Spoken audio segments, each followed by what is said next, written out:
joining me this evening for tonight's special Bibliotherapy Live, which is all about great women in literature.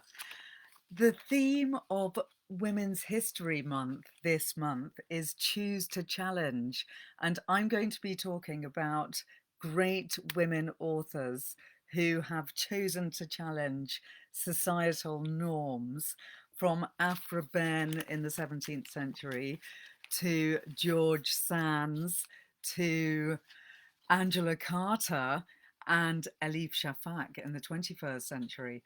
So do send in your comments as we go along this evening, because I'd love to know who are your favourite great women authors and who are the people that you think have most successfully challenged the norms of society in their writing.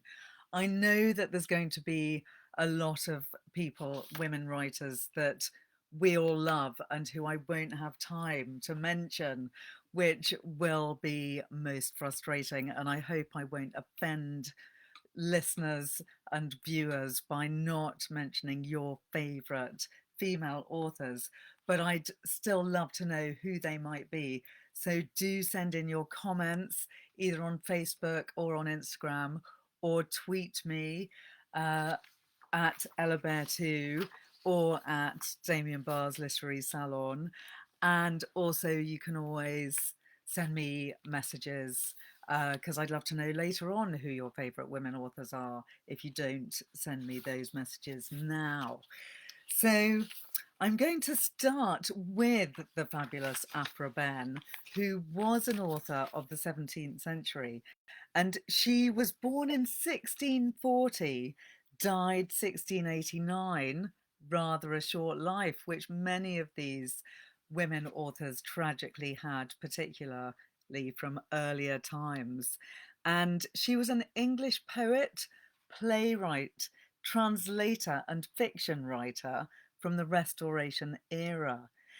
She was one of the first English women to earn her living by her writing, and as such has been an inspiration to many, many authors since, including Virginia Woolf and Germaine Greer. She broke cultural barriers and served as a literary role model for many people in the future. She rose from obscurity. Nobody really knows who she was or where she came from. She's a very undocumented writer, unfortunately, which is not that surprising considering that she lived in the 17th century. But many people suggest that she actually deliberately kept her private life and origins unknown. Germaine Greer actually calls her a palimpsest, someone who deliberately wrote herself out of history, which is most intriguing. People that are joining just now, I'm talking about Aphra Behn, one of the first women writers who managed to make a living from her writing. She was actually employed by Charles II as a spy in Antwerp, and she returned then to London and spent some time in a debtor's prison, worryingly. But she also apparently travelled to Suriname and the Caribbean, which is where she got her inspiration for her book, Orinoco, which was not just one of the first novels in the English language, but also one of the first novels by a woman. And it was quite a groundbreaking novel, as I will describe in a minute.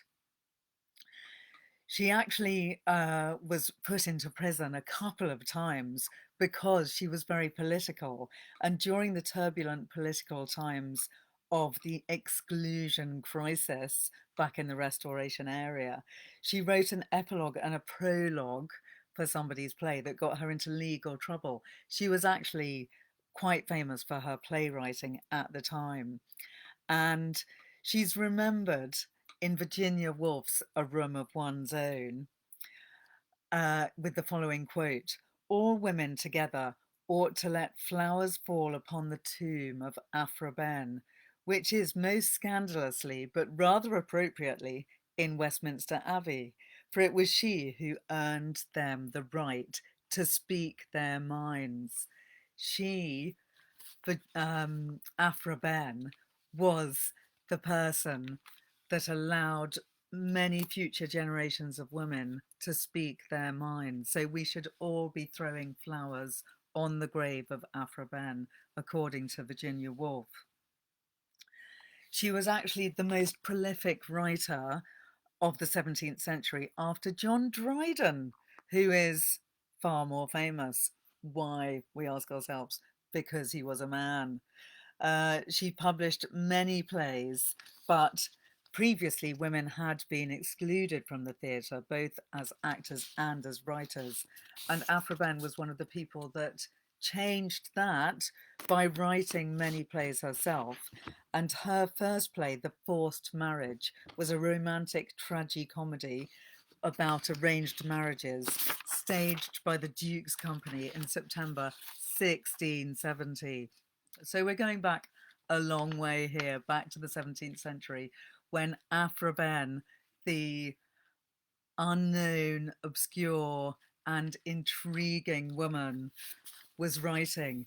But what she was actually most famous for was her novel, Orinoco, which was written in 1688, less than a year before her death. And it was subtitled The Royal Slave, because the novel was the story of the enslaved Orinoco and his love, Imoinda, or Imoinda. And Orinoco had been a king or prince, and he was actually enslaved wrongly. And Aphra Behn wrote this very impassioned novel about which was very anti-slavery. So Aphra Behn was not only marvelously important for the fact that she pioneered women writers at the time, but she was also one of the earliest abolitionists of slavery.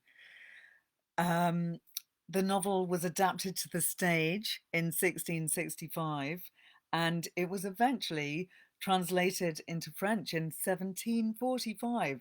So Aphra Behn was at the time respected and admired, but she tends to be slightly forgotten now. It has to be said that the novel Orinoco is not the easiest read, but it is a fascinating story, and it was actually very influential in terms of being anti-slavery.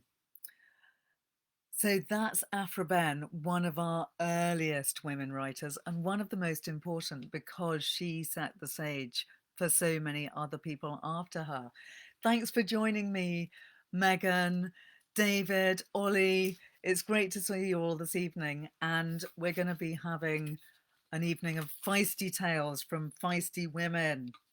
So I started off with Aphra Behn back in the 17th century. I am going to be leaping around time tonight because it's such a big subject, all the wonderful women of literature, those women who have chosen to challenge societal norms, that I'm afraid I can't be consecutive about it because I'm also going to be going from one end of the world to the other. So I started off with Aphra Behn, who was English. I'm now going to create a wrinkle in time and talk about Madeline De Longler, who is one of my personal favourite authors, but she's also another author who has been hugely influential on so many authors since. She wrote the extremely famous novel for children, A Wrinkle in Time, and that's what she's most famously remembered for. But she also wrote many other novels. She was born in New York City in 1918, and she was brought up in a very arty family. She started writing at the age of 5 and kept a journal from the age of 8, but these early literary attempts of hers did not translate into academic success at school. And she's a very heartening person to hear about for many people nowadays because of this fact that she really wasn't a big success at school. She was considered to be very slow and clumsy, unable to please her teachers. So she retreated into a world of books and writing. Her parents frequently disagreed about how to raise her, and as a result, she attended many boarding schools, which is probably partly also where she got some of her inspiration for lonely children in her books. She even lived in a chateau in Chamonix for a time. So she did have a very romantic and exciting, if occasionally lonely, childhood. And I think they moved to Chamonix for the cleaner air, which they thought would help her father's lungs. Madeline eventually, she kept trying to send off her books, and she decided aged 40 that she would actually give up writing because nobody was publishing them. And she wrote in her diary that when she got to 40, she would stop. However, fortunately, she did continue. She couldn't help herself, and she felt absolutely like she had to keep on writing. And she wrote A Wrinkle in Time, sent it off to more than 30 publishers, all of whom rejected her, until finally she did succeed and managed to get the now incredibly famous and hugely loved book out onto the bookshelves. A Wrinkle in Time, for people that don't know it, you really must rush out and read it immediately, because it's a fantastic book both for adults and children. Is all about tesseracts, which are folds in time. It's the kind of book which does appeal to the scientific mind. And that's one of the reasons that I love Madeline De Longler as well. She makes science appealing to girls. The book describes the heroine Meg Murray, who is a little bit like Madeline De Longler by being a bit slow seeming and clumsy seeming, and her little brother Charles Wallace, who have been without their scientist father for 5 years, ever since he discovered a new planet and used the concept known as the Tesseract to travel there. So Meg's father is a successful and brilliant scientist, but he's disappeared. And Meg realizes that she actually has to rescue her father from this other planet. And she has the help of Mrs. Witch, Mrs. Whatsit, and Mrs. Who are 3 witches. And why the reason that I love the book, and the reason that it's such a fantastic feminist masterpiece, inspiring to all children, is that Meg has to go in search of her father, and she has to call on all her innermost resources in order to find the courage to help her father and to bring him back from the planet where he's gone. And she has to travel through space and time with her little brother in tow. And she has to defend her brain from the pulsing brainwashing of an evil entity that I won't go into. But it's a really fabulous book. Go forth and read it. She's also written many other novels, including A Ring of Endless Light. Terrible cover, I must admit. It's quite an old book. But I think she's fantastic for the emotions that she describes really brilliantly in this book. Sorry, I never showed you A Wrinkle in Time, which is much more of a sci-fi kind of vibe. Whereas this book, A Ring of Endless Light, is a kind of early young adult book about dating, which is written as part of the Austen family series. She wrote 5 novels all about the Austens, and Vicky Austen in this book finds herself having to choose between 3 possible boyfriends. And I just love the way Madeline De Longler talks about boys. There's a bit of sensitivity to the slight inappropriate behaviour of one of the boys, highly relevant then and now. But it's a very inspiring book about how to handle yourself as a girl when dealing with difficult boy relationships. So Madeline De Longler has many great things to recommend about her, and she has been highly influential on many writers ever since. I think it's an interesting fact that many female writers of great influence have been in the world of sci-fi and fantasy. And one of the most brilliant and famous of those is Angela Carter, who's also one of my favourite authors, who lived from 1940 to 1992, another tragically short-lived author. And she is probably now most famous for her collection, The Bloody Chamber. This is a collection of stories which are based upon classic fairy tales, but they're also retellings. They're not really, well, they're not so much retellings as stories inspired by classic fairy tales. So The Bloody Chamber, for instance, is the story of Bluebeard, the terrible husband who kills his wives in a bloody chamber. And that's the title story of this book. It is a fantastic story. And the reason I love it so much is because the mother is the person that comes to the rescue of our heroine.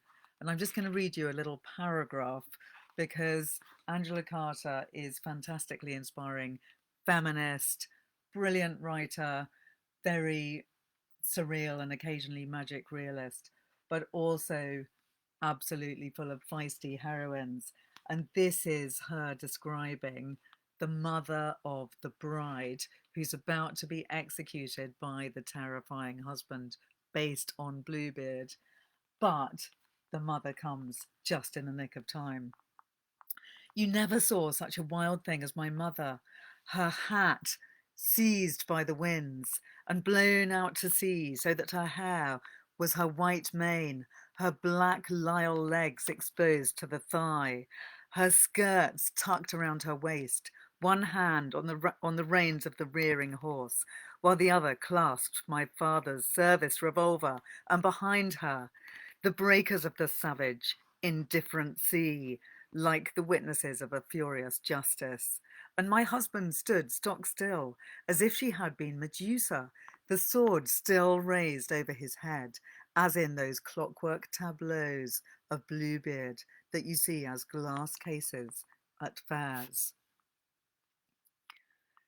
I'm just missing out a bit and giving you another little paragraph. On her 18th birthday, my mother had disposed of a man-eating tiger that had ravaged the villages in the hills north of Hanoi. Now, without a moment's hesitation, she raised my father's gun, took aim, and put a single, irreproachable bullet through my husband's head. And then the next paragraph, which I love, is, we lead a quiet life, the three of us. I inherited, of course, enormous wealth, and so on. So that's Angela Carter, The Bloody Chamber, absolutely brilliant collection of reimagined fairy tales. She also wrote many other novels, well, not many, but 5 other novels, all of which are fantastic. But I also really love this collection, Angela Carter's Book of Fairy Tales, published in 1992 originally, which is full of amazing fairy tales from all around the world, including Iceland, Burma, Canada, India, Pakistan. She really travelled all over the world to collect these fantastic stories. And it's the kind of book that you can look in and just pick up and find a random story, and they're always going to be surprising and fabulous. And this book is also brilliantly illustrated by a friend of Angela Carter's with these lovely woodcuts, which I hugely enjoy. And I will read you a little example of a fairy tale from the Inuit. But before I do that, I just want to respond to Tracy's comment, who says, I almost hate to admit this, but Judith Krantz is a female author that has had a huge influence on my life. Tracy, don't hate to admit this, that's a great thing. And I'd love to know which books they are that you've loved and why. So if you're still there and have time to send me that comment, please do. Now, this story is from the Inuit and it's called Kakuashuk. Kakuashuk. Sorry about the pronunciation, which is probably rather wrong. And it's a very, very short story. It's only 1 page long. So I'm going to read you that just to give you an example of the fabulousness of Angela Carter and her retellings of these stories, which I do think are massively important for all of us to rediscover and understand, because they're stories that go back probably 1,000 years or more, and they're stories which Angela Carter deliberately found and chose for their rawness and for their lack of flourishes, their almost obsession with food and drink and survival rather than literary flourishes. So they're actually a really interesting book to juxtapose with Philip Pullman's retellings of the Grimm tales, which are also brilliant. These ones seem far more feminist and far more raw in some ways. So here is a bit of a fairy tale from the Inuit. Long ago, women got their children by digging around in the earth. They would pry the children loose from the very ground itself. They would not have to travel far to find little girls, but boys were more difficult to locate. Often they would have to dig extremely deep in the earth to get at the boys. Thus it was that strong women had many children, and lazy women very few children or no children at all. Of course, there were barren women as well, and Kakuashuk was one of these barren women. She would spend nearly all of her time digging up the ground. Half the earth she seemed to overturn, but still she could find no children. At last she went to Angakok, who told her, "Go to such and such a place, dig there, and you will find a child." Well, Kakuashuk went to this place, which was quite a distance from her home, and there she dug. Deeper and deeper she dug, until she came out on the other side of the earth. On this other side, everything seemed to be in reverse. There was neither snow or ice, and babies were much bigger than adults. Kakuashuk was adopted by 2 of these babies, a girl baby and a boy baby. They took her around in an amuat sack, and the girl baby lent her breast to suck. They seemed to be very fond of Kakuashuk. Never was she without food or attention. One day her baby mother said, "Is there anything you want, dear little one?" "Yes," Kakuashuk replied. "I would like to have a baby of my own." "In that case," the baby mother replied, "you must go to such and such a place, high in the mountains, and there you must start digging." And so Kakuashuk travelled to this place in the mountains. She dug. Deeper and deeper the hole went until it joined many other holes. None of these holes appeared to have an exit anywhere. Nor did Kakuashuk find any babies along the way, but still she walked on. At night she was visited by the claw trolls who tore at her flesh. Then there was a scourge troll who slapped a live seal across her chest and groin. At last she could walk no further, and now she lay down to die.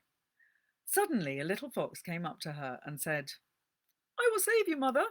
Just follow me." And the fox took her by the hand and led her through the network of holes to the daylight on the other side. Kakuashuk could not remember a thing. Ajah, not a thing. But when she woke up, she was resting in her own house, and there was a little boy child in her arms. That's a deeply surreal story and rather fabulous. And I love that illustration of the, which is a very typical image from this strange story. Some of the other stories in here I really love as well. There's one called The Vinegar Woman, which is about a woman who's so sour that she ends up in a vinegar bottle. So Angela Carter, she is fabulous. We love her.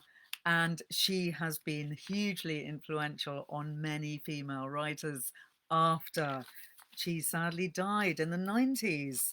And her literary life was cut short by cancer. Another brilliant, surreal, and in the realms of fantasy female writer of great influence and great importance to the literary world is Ursula Le Guin, who was an American author who died in 2018. I've got a little collection of her books here, which I actually had from when I was only 11.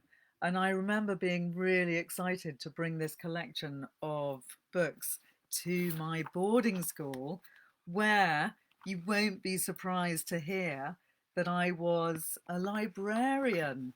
And when I was being that librarian, I very excitingly was allowed to recommend books to be bought for the library. And one of the collections that I bought was A Wizard of Earthsea.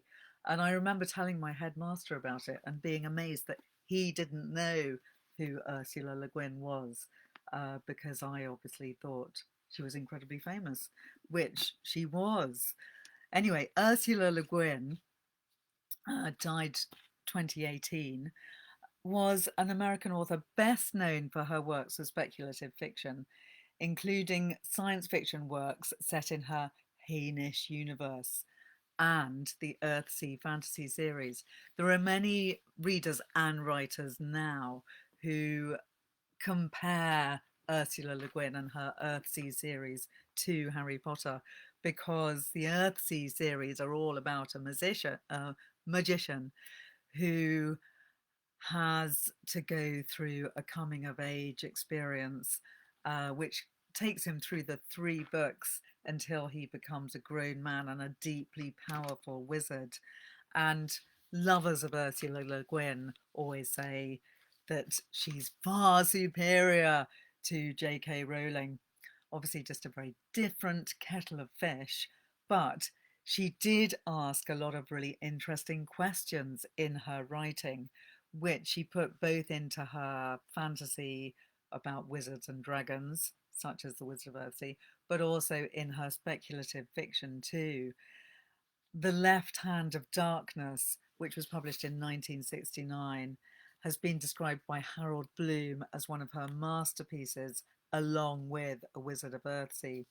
And she won numerous awards, the Hugo Award, the Nebula Award, and many more. But she's most interesting for the fact that she explored cultural anthropology, Taoism, feminism, and the writings of Carl Jung, all of which had a strong influence on her work. And many of her stories used cultural anthropologists or observers as protagonists, and also Taoist ideas about balance and equilibrium. But she's also really interesting for exploring gender and gender fluidity in her books.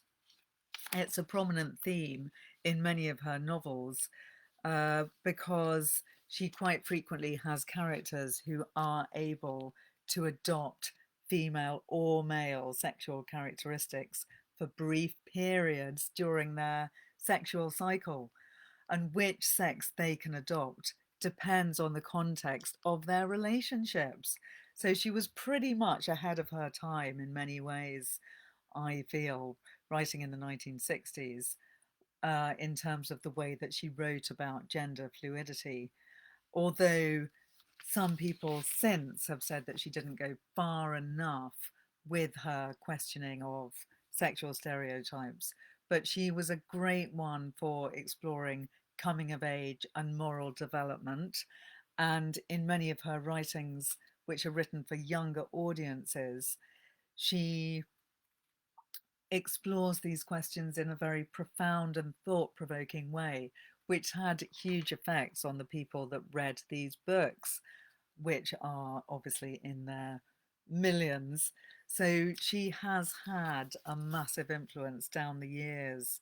She said Coming of age is a process that took me many years. I finished it, so far as I ever will, at about age 31, and so I feel rather deeply about it. She also said that fantasy was best suited, in her opinion, as a medium for describing coming of age, because exploring the subconscious was difficult using the language of rational daily life. So that's a really interesting idea, that female authors quite often turn to science fiction or fantasy in order to explore deeper issues at the heart of our lives and of our coming of age. Um, Moving on, I've just seen a lovely answer from Tracy saying, answering my question, which was about Judith Krantz. And Tracy says that it's been at least 20 years since she's read a Judith Krantz book. Mistral's Daughter was my favourite. And she says it was interesting because it was the story of 3 generations of women in the art world in Paris. I haven't read it. It was glamorous and adventurous. I'm going to have to read it. All of Judith Krantz's books are like this. They're about exciting and glamorous people, and they're usually about women who end up with massive success despite poor or challenged beginnings. Sounds fun and great. The women in the books always take huge risks. Oh, great. So, and Tracy's saying, if I've got recommendations that have the same Judith Krantz feel, I'd love for you to let me know. Okay, Tracy, I'm going to think about that and I will reply to you later on the Facebook page. But meanwhile, I'm going to carry on with my roundup of brilliant writers that choose to challenge and who have been significant in the history of literature. And by the way, I am talking entirely about women who've written fiction this evening. I know that there are some amazing, many amazing non-fiction female writers who've written memoirs and non-literary non-fiction, but I will just be focusing on fiction tonight. Isabella Endi. She is a deeply influential and brilliant writer, born in Lima in Peru in 1942. She's a Chilean writer, and she spent 13 years exiled in Venezuela because Pinochet overthrew the government in a coup in 1973. And Isabel Allende fled to Venezuela, but she also was hugely important in helping people to escape from his terrifying rule, because she arranged safe passage for people on the wanted lists, which she continued to do until her mother and stepfather narrowly escaped an assassination. So she was putting herself and her family at great risk, but she was also saving lives. And when she herself was added to the list and began receiving death threats, that's when she fled to Venezuela, where she remained for 13 years. So it was while she was living in Caracas in 1981 that Isabel Allende received a phone call informing her that her 99-year-old grandfather was near death, and she sat down to write him a letter, hoping in that way to keep him alive, at least in spirit. That letter evolved into a book and it became her debut novel, The House of the Spirits, which I'm sure many of you have read, because that was an epically successful book published in 1982. It sold millions of copies, and it does have an element, quite a large element, of magical realism. There are ghosts in the book who have a very palpable effect on the plot, and that's what's so wonderful and charming and great about the writing of Isabel Allende. She does use magic realism. She does have ghosts and spirits. She does have affinities with other writers like Gabriel Garcia Marquez. And she writes both about real history and about fictional characters. So another of the books of hers that I most love is The Island Beneath the Sea, which is all about Haiti and slavery in Haiti. And that's a really fantastic book, which actually, Tracy, that might be one that you would like to read because it has a lot of uh, misery in it from the fact that uh, the protagonist starts her life as a slave, and she's sold into slavery very young, age 7, and then she's raped, she goes through lots of terrible experiences, but she does take risks, and she does succeed without giving too much away. It is a book where she comes out on top in the end, and it is a really fabulous read. But all of Isabella Endi's books are brilliant reads. And she says that the fact that she had to flee from Chile to Venezuela is what made her a serious writer. She says she didn't think she would have become a serious writer if she'd stayed in Chile, because she would have been trapped in the chores, in the family, in the person that people expected me to be. She believed that being female in a patriarchal family, she was not expected to be a liberated person. And her history of oppression and liberation is thematically found in much of her own fiction, where women contest the ideals of their patriarchal leaders. So, just one last thing about Isabella Endi, which is inspiring, because lots of these women are incredibly inspiring to any of you who have aspirations to write. Isabella Endi holds to a very strict writing routine. She writes on a computer, working Monday through Saturday from 9 a.m. to 7 p.m., which is pretty grueling, I would say, writing 11 hours a day, I think that would be. She says, I always start on the 8th of January, a tradition that she began in 1981 with the letter that she wrote to her dying grandfather that was to become the House of the Spirits. So she is a woman who loves ritual, and I think you'll find a lot of ritual in her novels, which is also what makes them compelling and interesting. Leaping back to the UK, Dodie Smith, I've got to mention briefly because she is such a fantastic writer, famous for 101 Dalmatians, but also one of my favourite ever books, I Capture the Castle, which starts with the epic and memorable lines, I write this sitting in the kitchen sink. That is, my feet are in it. The rest of me is on the draining board, which I have padded with our dog's blanket and the tea cosy. I can't say that I am really comfortable, and there is a depressing smell of carbolic soap, but this is the only part of the kitchen where there is any daylight left. And I have found that sitting in a place where you have never sat before can be inspiring. I wrote my very best poem while sitting in the hen house. Though even that isn't a very good poem. I've decided my poetry is so bad that I mustn't write any more of it. So that is a really gorgeous beginning of a novel. And it's a story really all about writing. When she says, I capture the castle, she's referring to the idea that she's trying to capture everyone in her life on the page. She's trying to capture them in writing. She's 17. She's the heroine of her own novel, and her family are terribly strapped for cash. Her father is a writer who's had writer's block for 10 years after writing a successful novel for which he received great acclaim and praise 10 years ago, but he hasn't done anything since.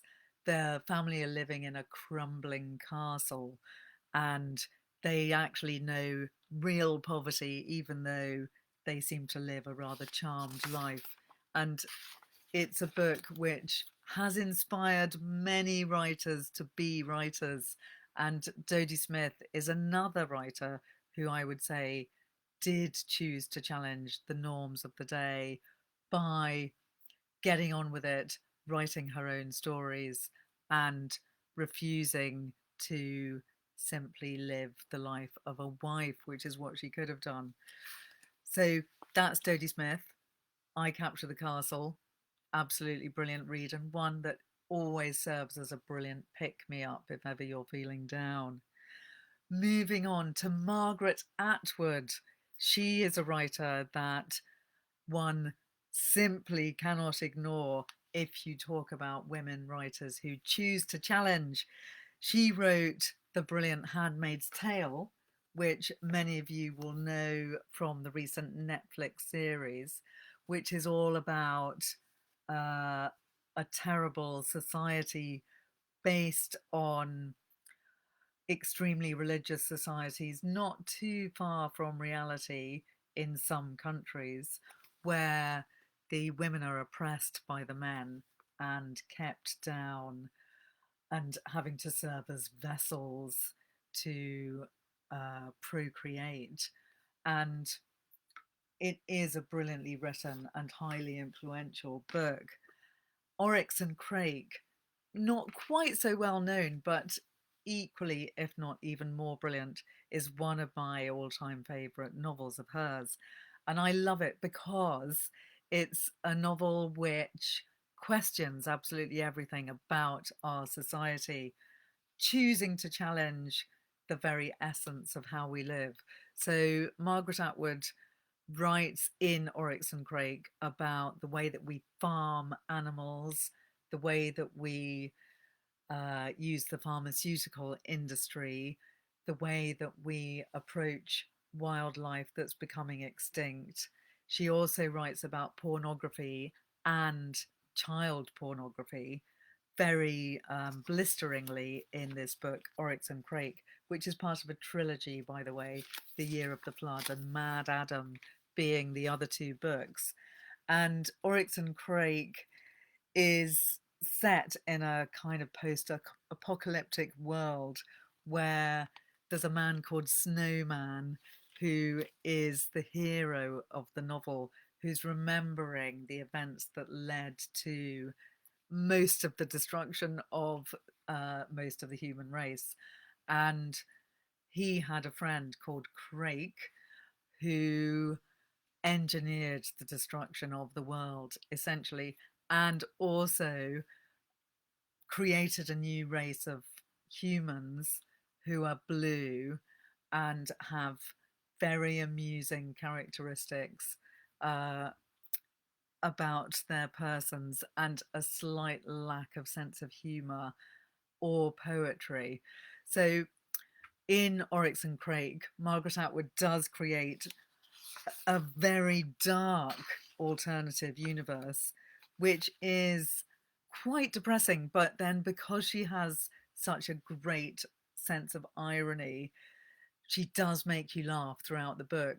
And I think it's one of the most challenging, brilliant, and fantastic novels written in the 20th century. And Margaret Atwood, as we all know, is also someone who frequently talks about feminist issues and political issues on various platforms. And she's an all-round amazing and fantastic woman. Now, leaping over to Africa, I want to talk to you about this fantastic writer, Tsitzi Dangarenga, who wrote the excellent Nervous Conditions, which was on the Guardian list of one of the top 100 most influential novels of the 20th century. And this book is written by the Zimbabwean author, Tsitzi Dangarenga, first published in the UK in 1988. And it was also the first book published by a Black woman from Zimbabwe in English. It won many prizes at the time. It won the Commonwealth Prize. And it's a book which begins with a very shocking sentence, which I will just read you because it gives you quite a great flavour of what the rest of the book is like. Hold your horses while I just get to the beginning of the book. I was not sorry when my brother died. Nor am I apologizing for my callousness, as you may define it, my lack of feeling, for it is not that at all.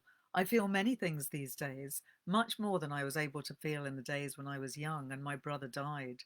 And there are reasons for this more than the mere consequence of age. Therefore, I shall not apologize, but begin by recalling the facts as I remember them, that led up to my brother's death, the events that put me in a position to write this account. For though the event of my brother's passing and the events of my story cannot be repeated, my story is not, after all, about death, but about my escape and Lucia's, about my mother's and my guru's entrapment, and about Nyasha's rebellion. Nyasha, fair-minded and isolated, my uncle's daughter, whose rebellion may not, in the end, have been successful. So it's immediately really intriguing. You are dying to know what happened to her brother. And I won't give you spoilers, but this is a really eye-opening, interesting and surprising book all about growing up in Zimbabwe in the 1970s and 80s, being a black girl with few opportunities who is expected to stay at home and work and not have an education. But our heroine is desperate to have an education, so desperate that she plants a whole field of corn in order to try and pay for her education with the maize that grows from that field. And when she does that, her father just laughs at her, which is really frustrating. However, she does, to a large part, succeed in her endeavours. And I highly recommend this book as a really eye-opening, brilliant read about life in Zimbabwe in the 1980s and beyond, because she also wrote another book 30 years later called This Mournable Body, which is also about the same character when she's grown up.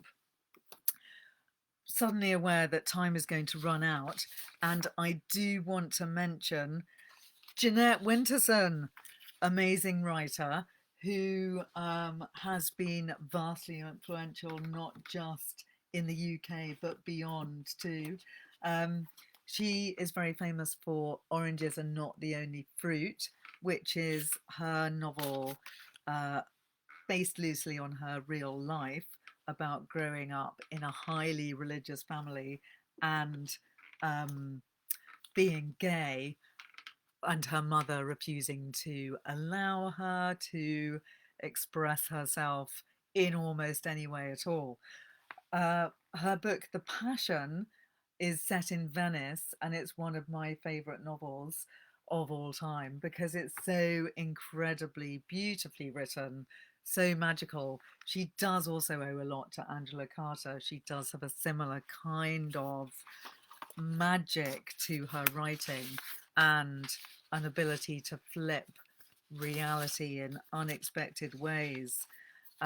She likes to blend characters, leaping from one to the other and showing you different perspectives on history. And also, like Virginia Woolf in Orlando, she sometimes allows people to change gender, change their sexuality, and even have strange physical attributes like having webbed feet and toes. And Jeanette Winterson has written many novels which have these magical aspects. People describe the way she writes as having a sense of diving into something deep, magical, and life-changing.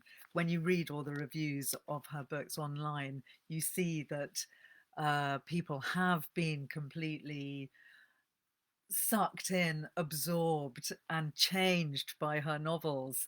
And she's still writing fantastic novels, such as Frankenstein, which is a retelling, a very funny retelling of the novel Frankenstein, in which we have sex bots who are created as a kind of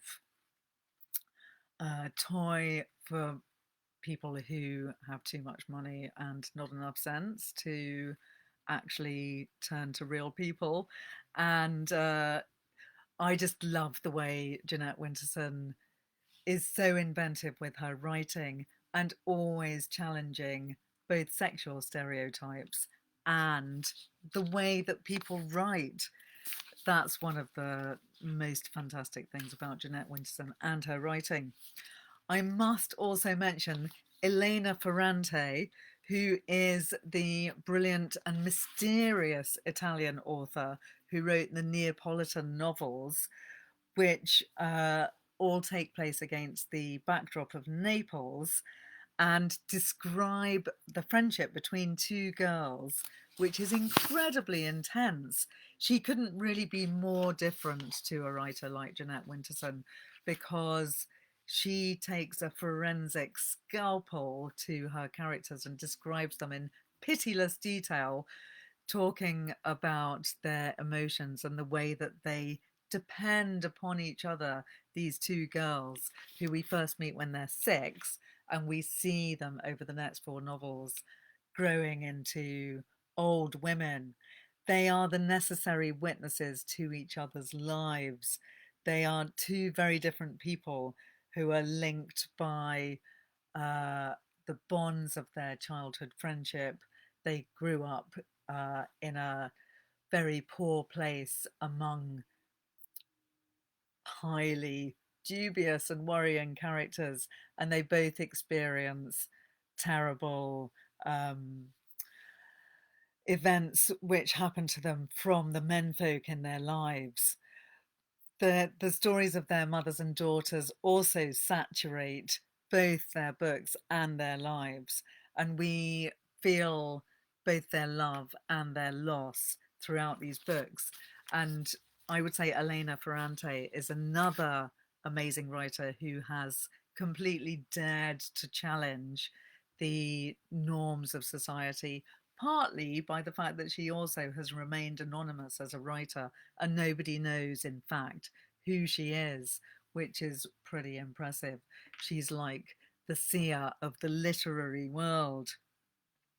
Elif Shafak, another amazing writer, Turkish, is someone that I have to mention because I very frequently recommend her wonderful book, 10 Minutes and 38 Seconds in This Strange World, to my clients, because it's a book which, although it's about a prostitute who dies at the beginning of the book and is found in a dustbin, murdered, is a strangely upbeat, positive, and life affirming novel which describes the 5 best friends of this prostitute and how she met them over the years.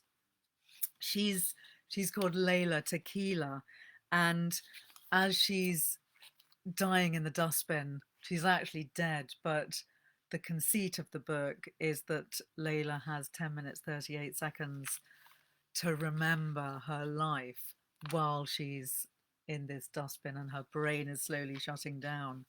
She has sensual memories of smells and tastes, like the scent of cardamom coffee or the vats of lemon and sugar which the women used to wax their legs in her childhood while men attended mosque.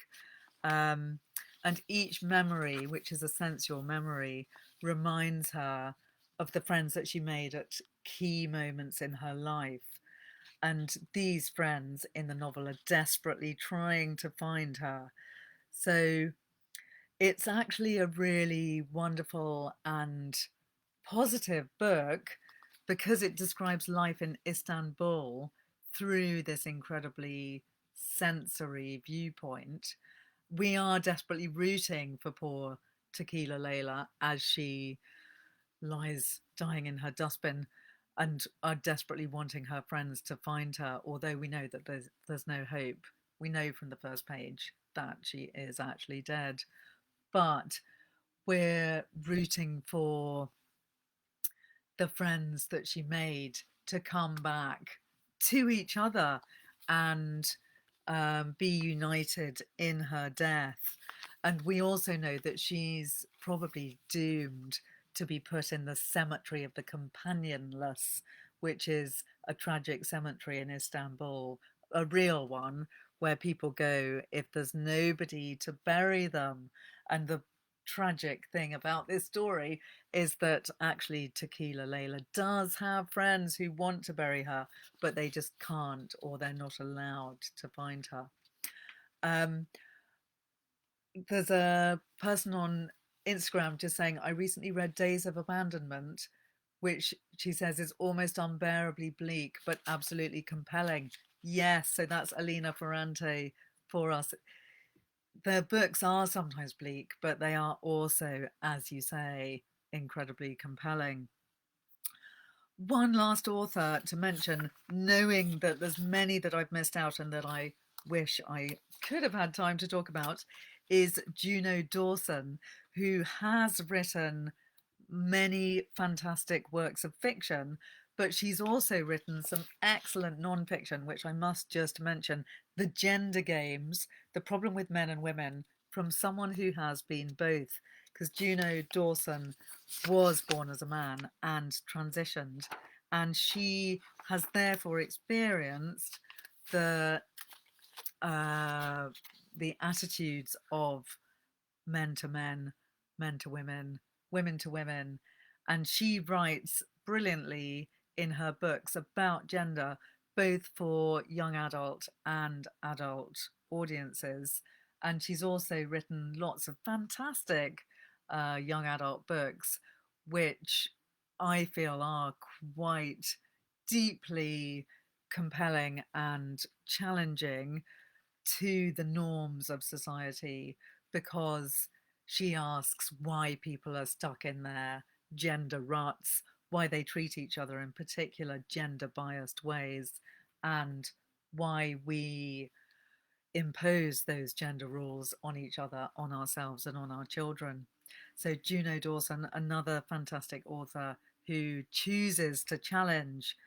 There are many people I have not properly mentioned, such as Virginia Woolf, Toni Morrison, Angela Carter, Maya Angelou, and the many female authors who were compelled to cross dress in order to manage to be accepted as authors, such as George Sands, Willa Cather. She used to sometimes go as a man and call herself William. George Eliot obviously gave herself a male name in order to be published. Even Louisa May Alcott, author of Little Women, occasionally published her works under the name A.M. Bernard or Bernard. So that's another whole fascinating subcategory of this subject. In the light of the tragic Sarah Everard murder, I would also like to mention two books which tackle the subject of rape very sensitively. Speak by Laurie Halse Anderson is a brilliant novel about rape, and it was quite a challenging and genre busting book at the time, because it was a book that wrote very honestly about rape.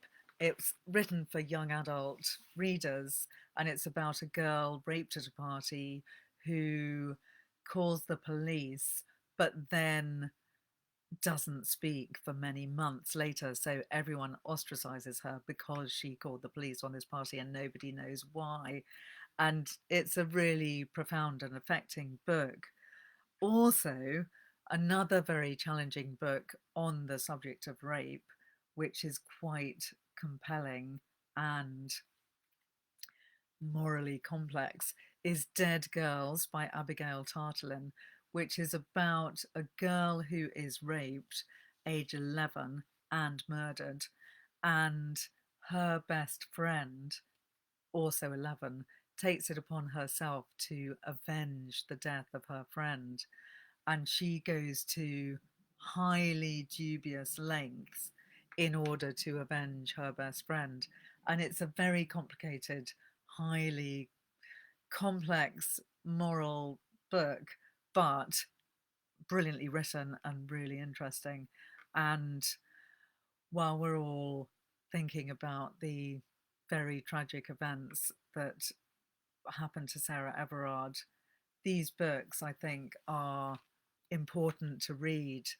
And if any of you have any other recommendations on that subject, please do let me know. Next week on my Facebook page, I'm going to talk about mermaids in literature, because I have been inspired by this fabulous novel, The Mermaid of Black Conch by Monique Ruffy, to look at mermaids in literature. And this is a novel that I also deeply love, and I look forward to talking to you about that.